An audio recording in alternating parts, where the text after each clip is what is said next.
పట్టుదలతో చేస్తే సమరం తప్పకుండా నీదే. విజయం కష్టపడితే రాదా, ఫలితం పదరా సోదరా.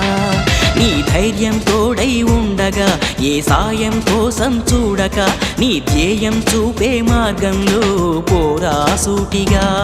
ఏ నాడు వెనకడుగేయక, ఏ అడుగు తడబడనీయక, నీ గమ్యం చేరేదాకా దూసుకుపోరా సోదరా.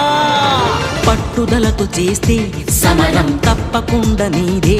విజయం కష్టపడితే రాదా, ఫలితం పదరా సోదరా.